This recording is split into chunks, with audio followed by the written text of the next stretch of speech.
안녕하세요. 알아두면 쓸만한 지식, 어디 가서 아는 척하기 좋은 이야기거리들을 소개해드리는 쓸만한 지식사전입니다. 오는 10일 기시다 후미오 일본 총리의 국빈 방미에 따른 정상회담에서 주일미군 사령부 격상을 추진하면서 양국 군사동맹이 크게 업그레이드될 전망입니다. 자세한 내용 살펴보고요. 프로그램 후반에 이건 몰랐네 코너가 이어집니다. 미국 법무부가 빅테크 기업 애플을 제소했는데요. 왜 그랬는지 살펴보겠습니다. 자, 시작합니다. 미국과 일본의 군사동맹을 크게 업그레이드하는 내용이 오는 10일 미국에서 진행될 조 바이든 대통령과 기시다 후미오 일본 총리의 회담에 맞춰 나올 전망입니다. 일본 언론과 주요 외신이 이런 내용을 잇따라 보도했는데요. 일본 육상, 해상, 항공자위대를 일원적으로 지휘할 통합작전사령부 창설에 맞춰 미국 정부가 주일미군 지휘통제 기능을 강화하는 방향으로 조율에 들어갔다고 요미우리 신문은 지난달 25일 전했습니다. 이와 관련해 커트 캠벨 미 국무부 부장관은 지난달 21일 일본 방문 중 미일의 지휘통제 방식에 대해서도 정상회담에서 논의된다고 밝힌 적이 있는데요. 지휘권은 인도태평양군에 남겨두고 주일미군의 미일 합동연습, 훈련, 계획 수립, 자위대 통합작전사령부와 정보 공유 등의 권한을 주는 방안이 있다고 요미우리는 설명했습니다. 아울러 주일미군과 자위대 간 조율을 긴밀히 하기 위해 상설합동팀을 일본에 창설하는 안도 부상하고 있다고 이 신문은 덧붙였습니다.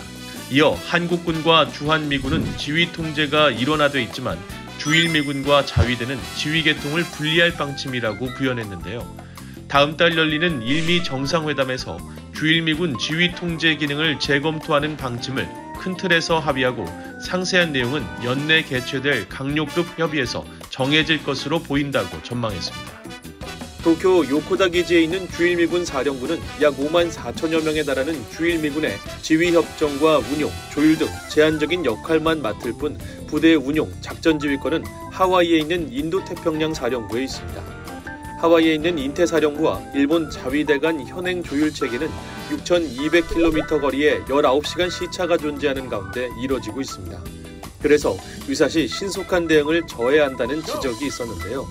이를 두고 주일미군 사령관에게 작전과 관련한 더 큰 권한을 줘야 한다거나 한미연합사령부처럼 즉시 대응 구조를 미일 간에도 갖춰야 한다는 등의 주장이 일본에서 제기되어 왔던 참입니다. 과연 이런 문제를 해소하기 위해 미일 연합사령부 또는 그와 비슷한 조직이 탄생하는 걸까요? 파이낸셜 타임스도 지난달 24일 이런 사안에 관해 보도했습니다. 조 바이든 미국 행정부가 검토 중인 옵션은 미군 태평양 함대에 연결된 미군 합동 태스크포스를 창설해 일본 지원 구조를 강화하는 방안과 주일미군 업그레이드 방안 등이라고 이 신문은 전했는데요.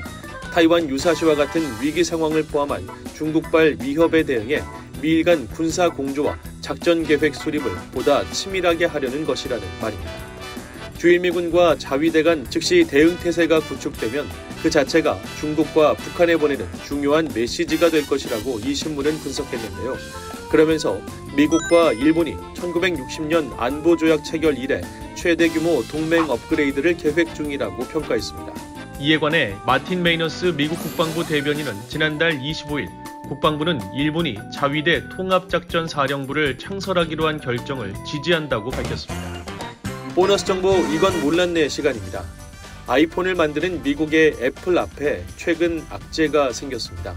미 법무부가 지난달 21일 15개 주와 워싱턴 DC 법무장관 공동으로 애플을 상대로 반독점법 위반 소송을 냈는데요.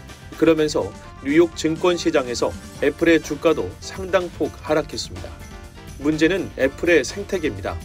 미 법무부는 사용자를 아이폰에 올가매는 폐쇄적인 생태계를 반독점법 위반 행위로 규정했는데요. 이게 아이폰의 의존도를 높이고 이것이 서비스 혁신을 저해했다는 게 법무부의 판단입니다. 스마트폰 시장을 독점한 애플이 아이폰이라는 플랫폼을 이용해 광범위하고 지속적인 불법 행위에 관여하고 있다고 법무부는 지적했는데요.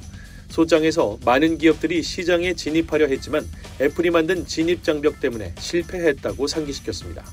그 예로 LG전자, 마이크로소프트, 아마존을 제시했는데요. 애플의 폐쇄적인 생태계에 대한 문제 제기는 과거에도 많았습니다. 지난 2020년 유럽연합은 애플의 앱스토어 정책이 경쟁을 제한한다는 이유로 반독점 위반 조사에 들어갔는데요. 같은 해 미국 게임 개발사 에픽 게임즈는 앱스토어의 인앱 결제에 대한 소송을 냈습니다. 조 바이든 행정부는 빅테크 기업들의 반독점 위반 제재에 적극적입니다. 지난해 9월 아마존이 전자상거래 시장에서 독점적 지위를 악용했다는 이유로 미 연방거래위원회가 제소했고요. 그보다 앞선 같은 해 1월 미 법무부는 구글이 디지털 광고 시장에서 지배력을 남용했다며 소송을 냈습니다. 어떻게 생각하시나요? 여러분들의 의견이 궁금합니다. 아래 댓글란에 적어주세요. 쓸만한 지식사전은 여기까지고요. 지금까지 시청해주셔서 감사합니다.